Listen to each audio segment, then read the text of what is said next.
STJ 25 anos traz uma entrevista especial com o ministro Sebastião Rey Júnior.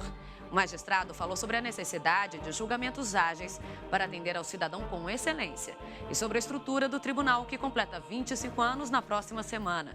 Os habeas corpus que chegam ao Tribunal da Cidadania e a cobrança da população em relação aos casos criminais e ao sistema penal brasileiro também foram temas dessa entrevista de estúdio. Você acompanha todos esses assuntos a partir de agora. O STJ 25 anos está no ar.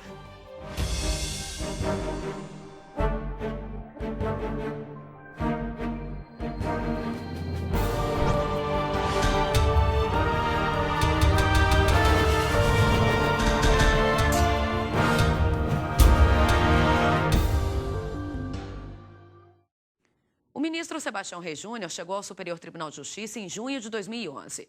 Antes, teve uma larga experiência na advocacia. O papel da Justiça nos casos de prisões ilegais e a estrutura do STJ para atender as demandas do cidadão, principalmente no que diz respeito à tecnologia, são assuntos dessa nossa entrevista com o ministro, que você acompanha a partir de agora com o repórter Yuri Ascar. Ministro, muito obrigado pela presença do senhor aqui. Eu que agradeço. A gente fala em processo penal, em direito penal, logo lembra de habeas corpus. É o que mais chega mesmo para análise dos ministros aqui no STJ? Hoje não tenho dúvida, ou seja, no passado remoto, né? A brincadeira que diz que os ministros brigavam para ter acesso ao processo. Um processo. Eu quero um processo, eu quero um processo. E tanto é que foi o motivo que deu, inclusive, a alteração inicial da competência da turma, né? Que foi ampliada no primeiro momento para matérias de direito público, né? Como servidor e privado como locação. E só que ao longo do tempo, realmente, os habeas corpus tomaram conta. Hoje, predominantemente, a turma julga por sessão, cerca de 100 e poucos habeas corpus. O que acontece? Ele é um instrumento mais ágil, ele acabou virando uma preferência dos advogados, porque até um filtro já foi feito aqui no STJ. Existem restrições, mas, de qualquer forma, realmente não há como se contestar a agilidade do habeas corpus. Ou seja, o recurso ele passa por todas as suas etapas, o próprio julgamento do recurso é mais demorado e o habeas corpus é mais célere, ele é impetrado, na maioria das vezes, diretamente junto ao tribunal, ou seja, não há, podemos dizer, um confronto, né? Não há um contraditório, ou seja, o máximo que há são solicitadas informações à autoridade responsável pelo ato que está sendo questionado ali. Essas informações normalmente são bem céleres e o processo já se encontra em condições para apreciação. Então, realmente é um julgamento bem mais rápido que o processo normal e isso realmente justifica esse excesso de habeas corpus. E um dos exemplos é quando a pessoa é presa durante uma operação ou provisoriamente, e aí o advogado da defesa entra com esse pedido de habeas corpus. Isso acaba sendo mal visto pela opinião pública. O habeas corpus, na verdade, a ideia do habeas corpus é justamente preservar a liberdade. Houve um desvirtuamento ao longo do tempo, onde justificou-se o habeas corpus também para aquelas questões onde havia uma ameaça indireta ou uma ameaça remota à liberdade. Então, em princípio, o habeas corpus é utilizado realmente quando há questão de prisão. Ou seja, o paciente, né, que é a parte interessada, está presa, se utiliza o habeas corpus para discutir a legalidade dessa prisão. E o que aconteceu ao longo do tempo foi uma evolução, de modo que mesmo questões incidentais ao longo de uma ação penal, como poderia, lá no futuro, lá na frente, dar causa a uma condenação e, consequentemente, uma prisão, elas também passaram a ser discutidas no âmbito do habeas corpus. Ou seja, haveria aí o risco remoto ou o risco imediato de uma prisão, o que justificaria também a impetração do habeas corpus. Mas, na verdade, o habeas corpus, a ideia do habeas corpus realmente proteger o cidadão da prisão abusiva, da prisão ilegal. E é exatamente essa uma resposta a críticas como a polícia prende, a justiça solta. É preciso ter esse rigor, né? Eu acho que nós tivemos agora, há pouco tempo, um caso, eu acho que podemos dizer, emblemático, aquele caso no Rio de Janeiro do ator que foi preso de forma ilegal. Sem dúvida. Ou seja, houve um erro na identificação e ele acabou sendo preso. Então, ou seja, eu acho que nós temos que ter em mente que uma prisão ilegal ela pode atingir qualquer um de nós. Ou seja, não é só quando a gente fala em prisão, é só o bandido vai ser preso. Não, qualquer um de nós pode ser preso. Amanhã, qualquer um de nós pode se envolver num acidente de trânsito e, infelizmente, dar causa à morte de alguém, ao falecimento de alguém. Qualquer um de nós pode ter um problema com a Receita Federal, ou seja, uma omissão de uma declaração, por falta de informação, tudo. Então, são coisas que acontecem no dia a dia de qualquer cidadão, por mais bem intencionado que ele seja. Ou até ser acusado injustamente. Ou até né? ser acusado injustamente, como nesse caso, e como são vários casos. Há um tempo atrás, eu vim em Belo Horizonte de um cidadão que foi acusado por estupro, ficou 5 anos preso, condenado, e depois verificou-se também que houve uma identificação equivocada lá atrás. Então, você realmente tem que ter um instrumento que permita se discutir de uma forma célere a legalidade de uma prisão. Inclusive, o habeas corpus ele é esse instrumento, né, rápido, urgente, quando a gente vê que os processos estão durando, em média, na justiça como um todo, mais de 10 anos. Então, o tribunal fazendo 25 anos, essa é uma discussão muito presente entre os ministros, né, de tentar tornar esse processo cada vez mais rápido em todo o judiciário. Né? Qual é o grande desafio? Olha, o grande desafio hoje é você garantir o acesso ao judiciário, a ampla defesa, ou seja, garantir que as questões sejam realmente debatidas na necessidade que existe, ou seja, com direito a contraditório, réplica, etc., e, ao mesmo tempo, contemporizar isso com a necessidade do processo ser célere. Então, são duas coisas que aparentemente não convivem. Ou seja, para que eu garanta uma ampla defesa, o processo não pode ser tão rápido. E para eu garantir um processo muito rápido, a ampla defesa é prejudicada. Então, você tem nós temos que achar um meio termo e mudanças devem ser feitas, ou seja, não só na questão processual, mas como na questão material, ou seja, quando eu digo material, é a própria estrutura. Não devemos pensar só na estrutura dos tribunais superiores, mas sim e principalmente na estrutura da primeira instância, dos tribunais de justiça, e também um pouco na mentalidade dos diversos operadores do direito. Eu acho que algumas coisas podem ser feitas sem que haja uma mudança radical na legislação. Eu acho que uma consciência maior do uso dos instrumentos, não só do habeas corpus, mas estou falando dos instrumentos todos que existem, dos recursos, etc., que são disponibilizados por nossa lei, pelos advogados, pelas partes interessadas e pelos próprios magistrados, eu acho que pode também contribuir para uma celeridade maior do processo, sem que haja necessidade de mudanças muito radicais, que sempre que acontecem vão dar margem a novas discussões. Eu digo muito que quando você muda uma vírgula, você vai ter 5 anos de discussão para saber qual a intenção do legislador quando ele mudou essa vírgula em determinado dispositivo legal. Ele quis dizer isso ou aquilo, e com isso você cria margem a mais discussões e, consequentemente, a mais demora no processo. Exatamente. Quer dizer, mais importante que a estrutura é o processo, né? Como ele está sendo desenvolvido.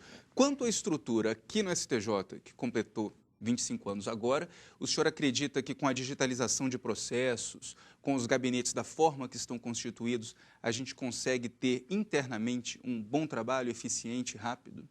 Olha, eu posso dizer, eu conheci o STJ como advogado. Ou seja, eu conheci, na verdade, desde o antigo Tribunal Federal de Recursos, e eu noto realmente uma evolução extraordinária. Por mais que assuste um pouco, né, o processo digital, essa interação com a tecnologia, com a informática, que é uma coisa que assusta, que às vezes as pessoas não têm um bom trato com isso, tem uma rejeição natural. Não tem intimidade. Não tem intimidade, né? Mas realmente é fundamental para que o tribunal alcançasse hoje a produtividade que ele tem. Eu sinto falta, eu falo que eu sinto falta, às vezes, do processo físico, de você sentir o cheiro do processo, de você virar a página. Às vezes, a consulta no processo físico é mais fácil, porque você quer consultar 2, 3 documentos, e aí você separa, marca, é mais fácil, né? Ou seja, a relação. Mas isso para quem conviveu a vida inteira com o processo físico. Quem já está, quem nasce hoje já no processo eletrônico, ele também vai se adaptar com muita facilidade. E nós mesmos que convivemos com o processo físico ao longo dos anos, nós temos hoje uma intimidade muito fácil com o processo eletrônico, ele realmente facilita demais. Ou seja, a própria sessão de julgamento, quando você tem acesso aos autos do processo, seu colega está votando, você tem alguma dúvida, você não precisa pedir vista do processo. Então, você entra e está votando, você tem uma dúvida sobre algum determinado trecho da sentença, alguma colocação, você já acessa, olha, verifica e esclarece ali mesmo na hora, sem interromper o julgamento, sem necessidade de pedir vista, sem nada. Isso realmente dá uma agilidade muito grande. É um exemplo a ser seguido, então, pelos outros Eu tribunais. não tenho dúvida disso. Eu acho, inclusive, ao longo do tempo, para os advogados, eu acho que nós temos vários proveitos, ou seja, menos gente circulando nos tribunais, o advogado, saiu um despacho, o advogado não precisa se deslocar até o tribunal para pegar uma cópia de um processo, de um despacho. Porque, às vezes, meia página, ele não precisa fazer, aí ele tem que sair do escritório, vem para o tribunal, para o carro, anda não sei quanto no sol, tudo para pegar e ter acesso a meia página de processo. Isso ele tem no escritório dele. O próprio acesso à justiça, ou seja, antigamente, na época que eu iniciei a advocacia, era muito comum os advogados o relacionamento com os escritórios externos, ou seja, escritórios de Rio, São Paulo, Belo Horizonte, Porto Alegre, Curitiba, ou seja, eram cidades, era muito custoso para o advogado de fora ter acesso ao processo no tribunal. E hoje isso não ocorre mais, ou seja, o advogado está em Porto Velho, ele tem o mesmo acesso que o advogado que tem de Brasília. Ou seja, ambos podem entrar no processo, folhear o processo, olhar, peticionar eletronicamente. Então, isso facilita muito o acesso à justiça e isso também dá agilidade ao processo, né? Então, eu acho que são vantagens indiscutíveis. Eu acho que a questão, vamos dizer assim, sendo politicamente correta, até ambiental, né? Porque você tem muito menos papel rolando. Sem dúvida. Né? Ou seja, é um ganho. Quantas resmas de papel são poupadas todos os dias com os processos eletrônicos, sem a necessidade de se imprimir petições, etc. Então, eu acho que realmente é um caminho sem volta. Graças a Deus é um caminho sem volta. Uhum. Há necessidade de adaptação, mas eu acho que eu só vejo pontos positivos. Depois do intervalo, a segunda parte dessa entrevista. O STJ 25 anos volta já.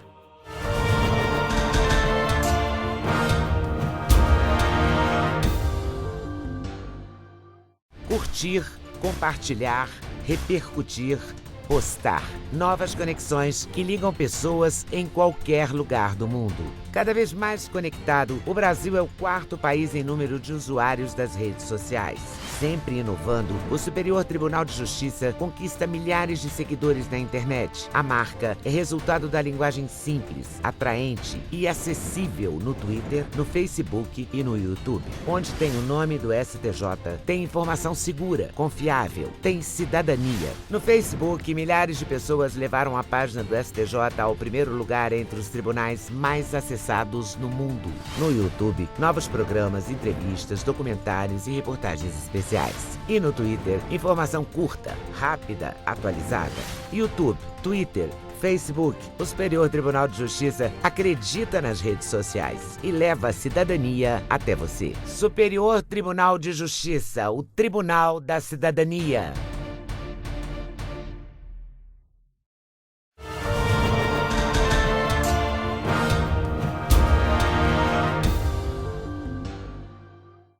Quais são os desafios do direito penal? Como lidar com o entendimento jurídico unificado? E como deve agir um julgador? São perguntas respondidas por Sebastião Reis Júnior, ministro do Superior Tribunal de Justiça. Veja. O senhor trabalhou, foi advogado, consultor jurídico de diversos órgãos públicos, né? Teve essa relação com o tribunal. O que o senhor acha que traz, né, no histórico profissional que o senhor consegue aplicar, que ajuda nas decisões aqui no STJ? Eu acho que o juiz não pode ficar isolado no seu gabinete. Ele tem que saber o que acontece fora do gabinete. E essa vivência profissional, ela permite você ter um conhecimento próprio de diversas situações que muitas vezes não conseguem ser refletidas ou transmitidas no processo, no papel. O papel, às vezes, não consegue reproduzir a realidade de fora, dos fatos. Então, são sentimentos que você tem de vivenciar de determinadas situações. Então, isso agrega o julgamento do processo. Eu me lembro, eu faço muita questão eu sempre lembro de um caso que eu assisti no antigo Tribunal Federal de Recursos, onde se discutia o problema de uma empreiteira, onde estava se discutindo uma eventual inadimplência, ou seja, atraso na prestação das obras, uma obra no Amazonas. E o relator do processo, se não me falha a memória, era o ministro Costa Leite, e estava votando de um determinado meio, ou seja, afastando ou entendendo que não existia a justa causa para o atraso nas obras, ou seja, responsabilizando a empreiteira, e o ministro Carlos Tibau, que havia sido juiz federal no Amazonas, tinha vivido no Amazonas, deu um depoimento seu, pessoal, dizendo justamente das dificuldades que ocorrem naquele estado no período de chuva, ou seja, que realmente era uma realidade que impedia qualquer obra. Ou seja, quando chovia, ainda mais chuvas intensas, tudo ficava alagado, inacessível, etc. Então, aquele depoimento pessoal dele, uma experiência pessoal, uma coisa que foi por ele vivida, interferiu no julgamento do processo. Traz vida ao documento. Traz vida ao processo. Ali, né? O então, processo daí, frio. inclusive, o tribunal ser composto por essa diversidade vamos dizer assim, de origens. Né? Você tem um juiz estadual que conhece uma realidade que o juiz federal nunca vai conhecer e que muitas vezes o advogado não conhece e que muitas vezes o MP também não conhece. Você tem a realidade do Ministério Público, você tem a realidade do juiz federal, você tem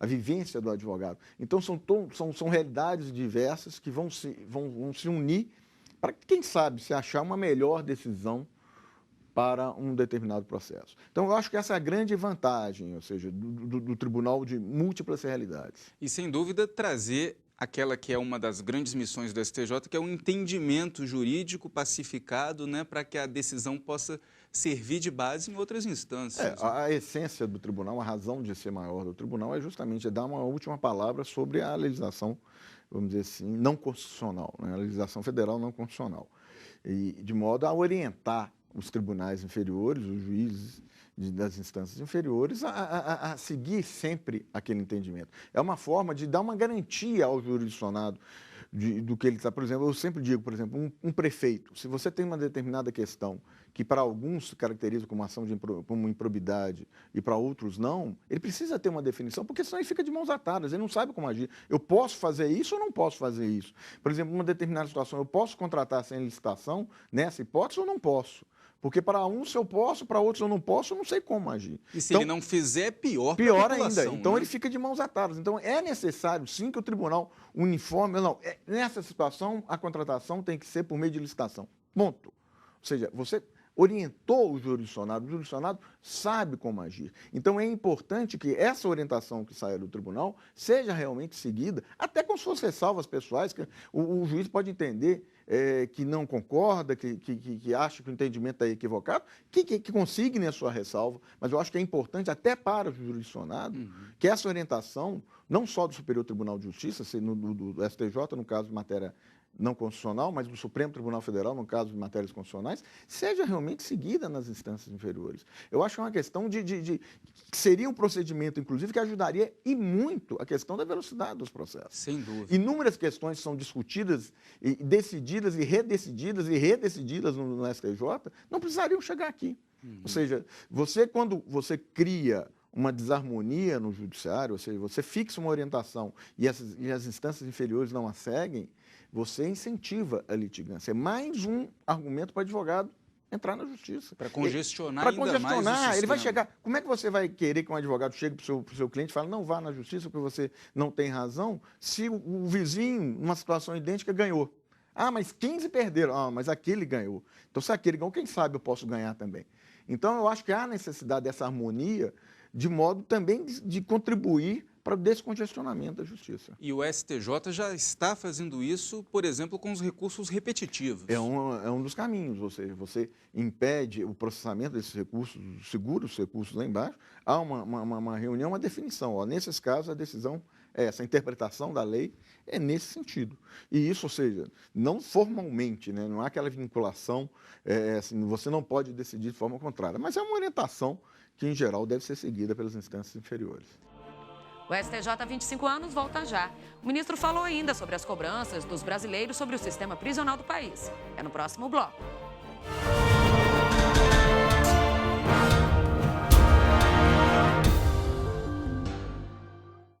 Você está sempre conectado ao Facebook? Nós também. Atualizamos a página do STJ o tempo todo. Fotos, ilustrações, vídeos, dicas sobre direito e cidadania para você ficar ligado ao que acontece aqui e no mundo. A página do STJ no Facebook conecta e informa. Com uma linguagem simples, descontraída, bem-humorada, conquista milhares de seguidores a cada dia e já chegou a mais de 1,5 milhão de pessoas. Somos o maior tribunal no Facebook. Espaço interativo. Aqui, você pode conhecer melhor seus direitos e ainda participar de promoções, sorteios e jogos. De qualquer lugar, você acessa as decisões que mudam o curso do país e saem das salas de julgamento e chegam até onde você está, em casa, no trabalho, em qualquer lugar. Acesse facebook.com/STJ Notícias. Superior Tribunal de Justiça, o Tribunal da Cidadania.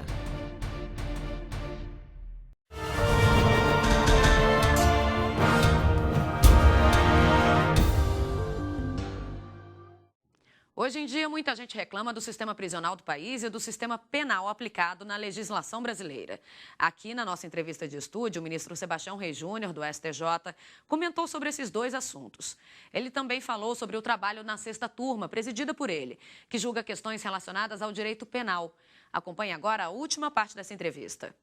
E a respeito dos entendimentos do tribunal, o senhor lembra de algumas decisões que o senhor foi relator, presidiu a sessão, presidiu a turma e achou importante? Eu acho que numa turma penal, eu acho a importância maior que eu vejo é garantir a obediência às garantias penais, né? É comum você imaginar essa discussão, mas bandido não tem direito a isso, ou então aquele famoso argumento, né? Não, só a justiça só dá ganho de causa para o rico, né? O pobre não ganha nunca. Eu acho que isso é falta de informação.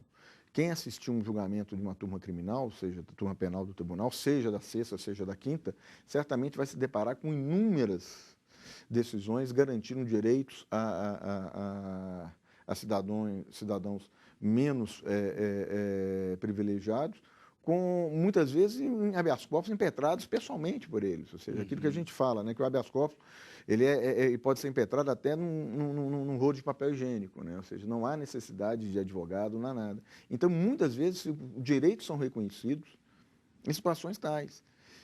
Infelizmente, o que acontece é que há uma repercussão maior quando a decisão privilegia alguém com nome na sociedade, etc. E daí a ideia de que...